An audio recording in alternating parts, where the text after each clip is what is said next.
Friends, కాలరాత్రి కథ ఛానల్కి స్వాగతం. ఇది నా మొదటి వీడియో. ఈ కథ విన్నాక మీకు నచ్చితే తప్పకుండా లైక్ చేసి మన ఛానల్ని సబ్స్క్రైబ్ చేసుకోండి. ఇది 3 ఏళ్ల క్రితం ఒక అమ్మాయికి ఎదురైన భయంకరమైన అనుభవం. ఆమె ప్రైవసీ కోసం మనం తనని ప్రియా అని పిలుచుకుందాం. అది వేసవి కాలం. సెలవులకు ఇంటికి వెళ్లాలనే ఉత్సాహంతో ప్రియా ప్రయాణం మొదలు పెట్టింది. వాళ్ళ ఊరికి వెళ్లాలంటే 3 బస్సులు మారాలి. రద్దీ ఎక్కువగా ఉండటంతో మొదటి బస్సు ఎక్కేసరికే బాగా ఆలస్యమైంది.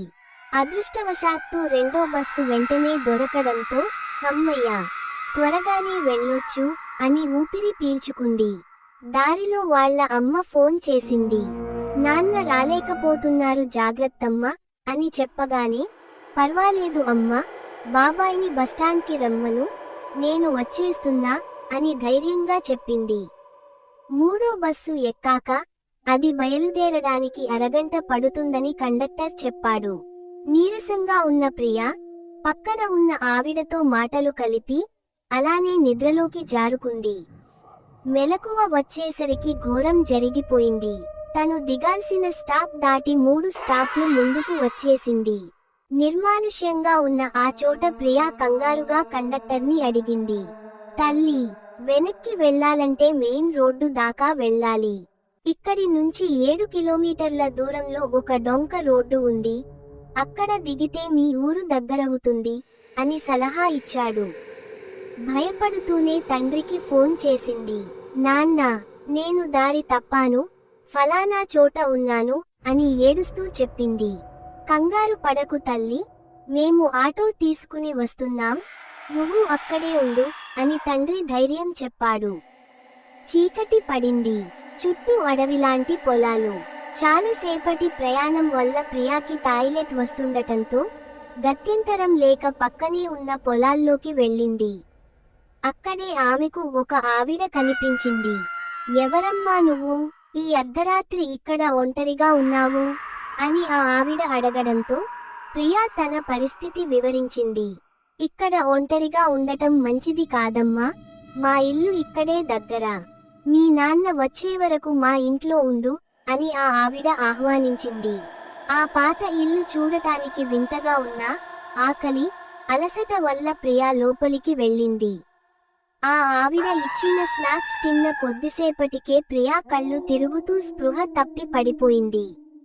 కళ్ళు తెరిచి చూసేసరికి ప్రియా ఒక భయంకరమైన అడవిలో ఉంది. చుట్టూ వింత వింత అరుపులు, వికృతమైన శబ్దాలు. ఆంటీ, ఎక్కడున్నారు? నాన్న, నన్ను కాపాడండి అని ఆర్తనాదాలు చేసింది. ఆ చీకటిని చీల్చుకుంటూ భయంకరమైన నవ్వులు వినిపించాయి. చావు కళ్ళ ముందు కనిపిస్తుంటే వణుకుతున్న చేతులతో హనుమాన్ చాలీసా చదవడం మొదలుపెట్టింది. అప్పుడు అదే ఆవిడ వాయిస్ వినిపించింది. ఎందుకమ్మా భయం, నీ వెనకాలే ఉన్నాను కదా. ప్రియా వెనక్కి తిరిగి చూసింది. అక్కడ మనిషి లేదు. తెల్లటి పొగలాంటి ఆకారం, భయంకరమైన కళ్ళు, వికృతమైన రూపం. అది ఒక్కసారిగా ప్రియా మీదకు దూకబోయింది. ప్రియా ప్రాణభయంతో పరుగులు తీసింది. ఆ ఆత్మ వదలకుండా వెంటాడుతూనే ఉంది.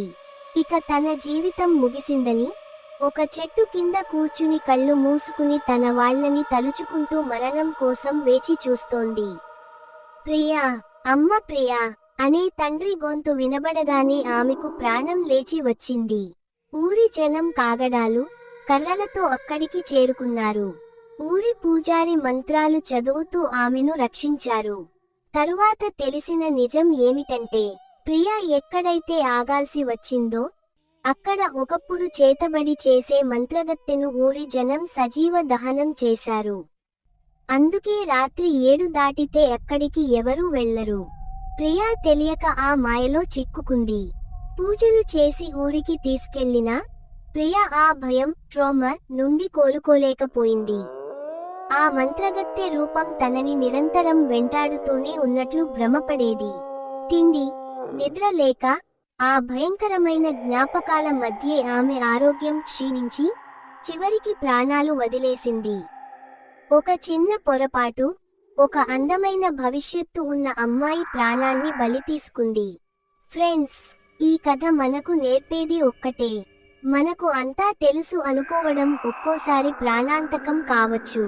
తెలియని ప్రదేశాలకు వెళ్ళినప్పుడు రాత్రి సమయాల్లో చాలా జాగ్రత్తగా ఉండాలి. మీ తల్లిదండ్రుల మాట వినండి. ఈ వీడియో నచ్చితే లైక్ చేయండి. మీ అభిప్రాయాన్ని కామెంట్ చేయండి. మరో భయంకరమైన కథతో మళ్ళీ కలుద్దాం.